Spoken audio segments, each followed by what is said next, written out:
はい、全3回でお送りする予定のラグ対決企画。第1弾です。PlayStation 2で使える純正コントローラーのラグ対決。こんな風にね、1P、2P 同時押し、同時ボタン入力回路用意しました。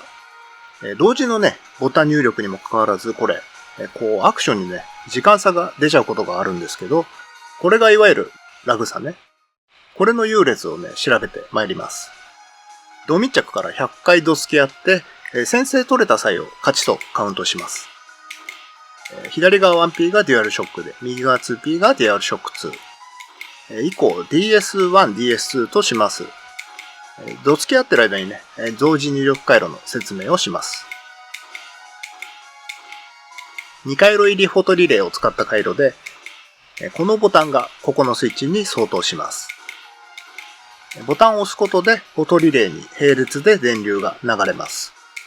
すると、こうしてこちらの2つのスイッチが閉じて2回路同時に電流が流れるんですね。こんな感じです。はい、各リレーに番号を振っときます。1番、2番と。そしたら DS1 から R2 ボタンの接点を引っ張り出して1番のリレーに配線。同じく DS2 の R2 ボタンの接点を引っ張り出して2番に配線します。リレーは TLP222A の2。入力側の条件が一緒なんで、同時押しの誤差はせいぜい数万分の1秒とかじゃないかと思います。はい、喋ってる間にね、100回終わりました。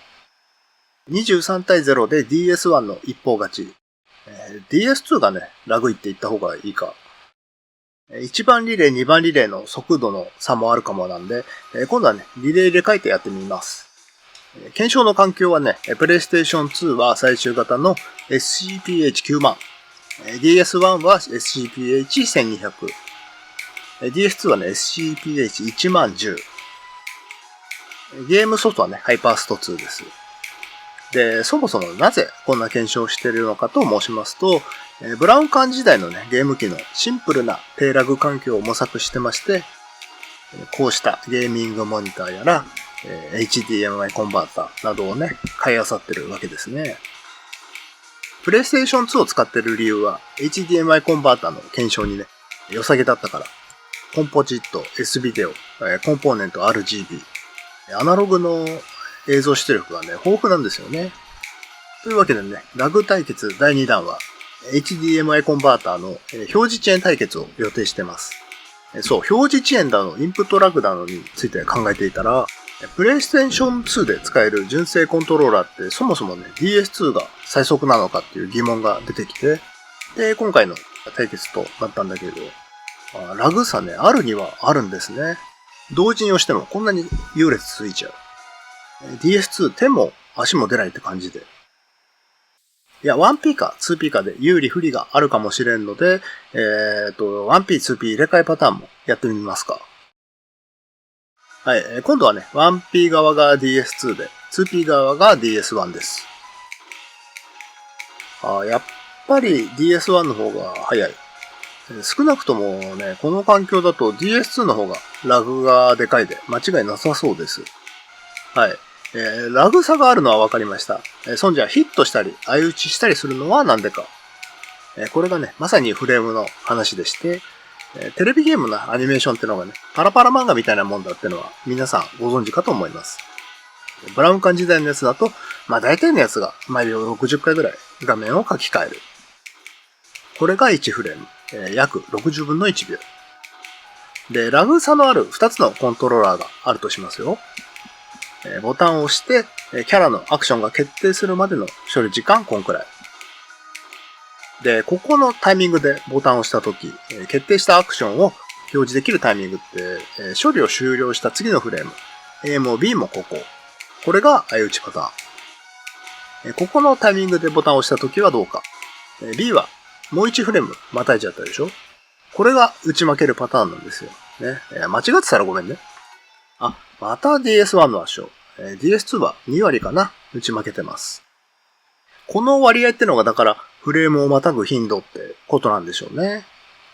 つまり人力でアトランダムなタイミングでボタンを押して、一方がフレームをまたいじゃった割合、そいつを評価してるんですけど、まあ数百回程度の試行じゃね、なんちゃってなんだけど、どのみちこの検証方法じゃラグの具体的な数値化まではできないから、つってもね、私ポンコツですからね。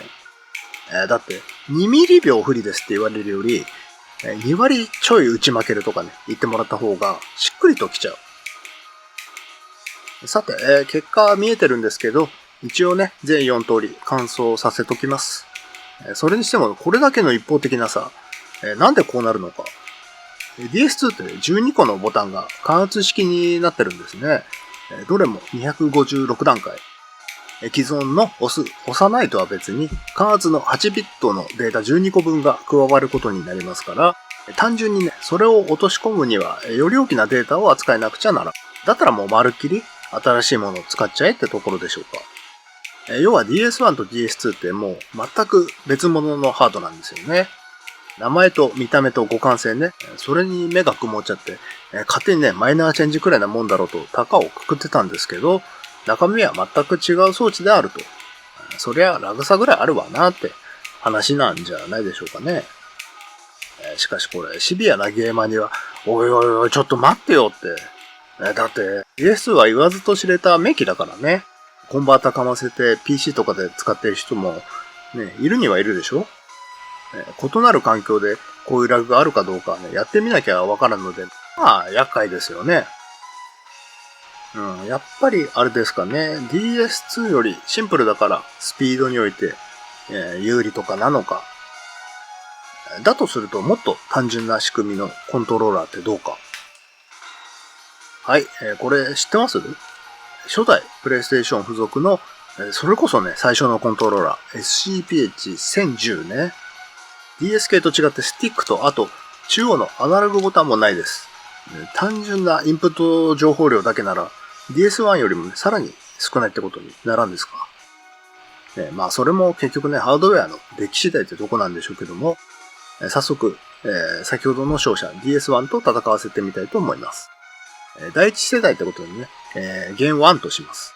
時間短縮の4分割でサクサクいっちゃいましょう。はい、あまりごちゃつかないようにしたつもりなんだけど、ちょっとわかりにくいですかね。ひとまずね、1P、2P とリレー1、リレー2の全通りやってるだけなんで、それさえ伝われば OK です。一応ね、公平になるようにコントローラーは毎回 1P 側から接続してます。あと、ブレッドボード周りの配線もね、盗聴になるように心がけてます。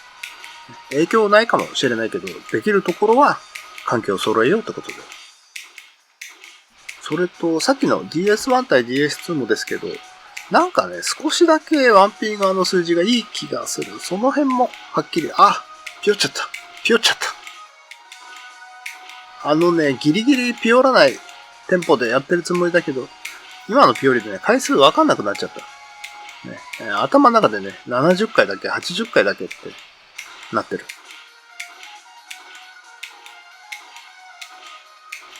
初代が有利っぽいですね。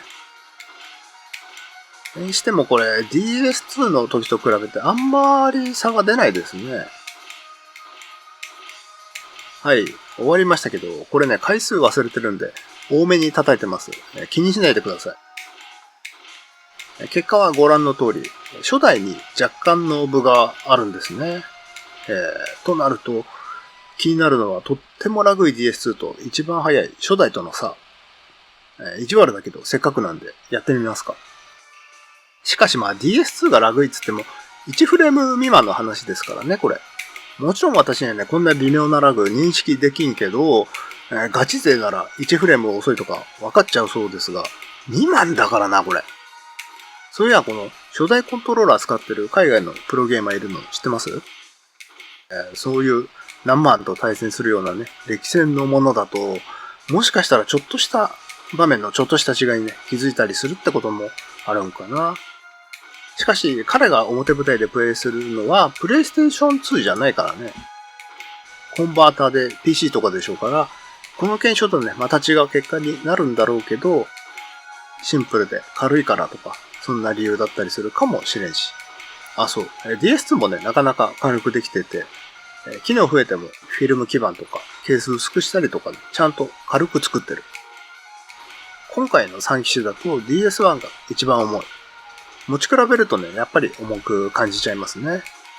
で、初代コントローラーとか DS1 ってプレイステーション2未対応のね、ゲームもあるでしょ、そもそも。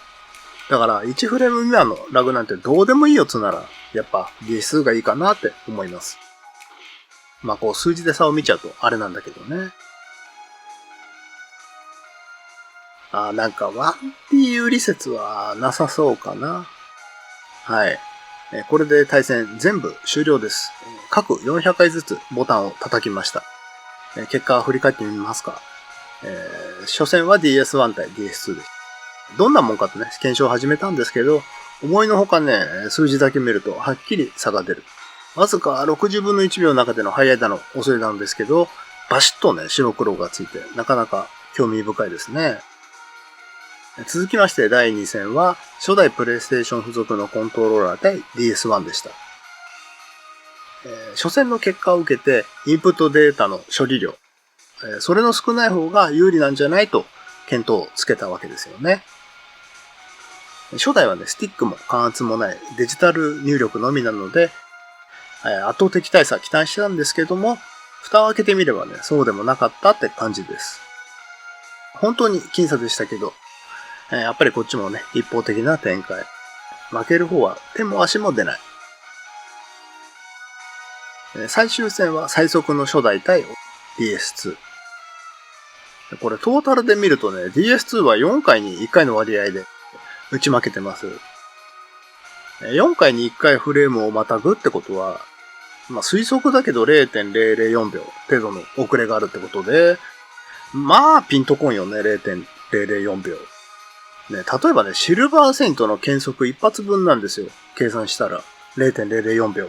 やっぱりピンとこんよね。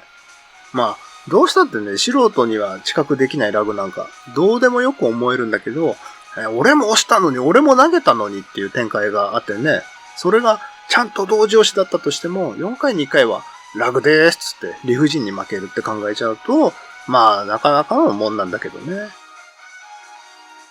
はい、じゃあ最後、雑にまとめますが、こんな感じでした。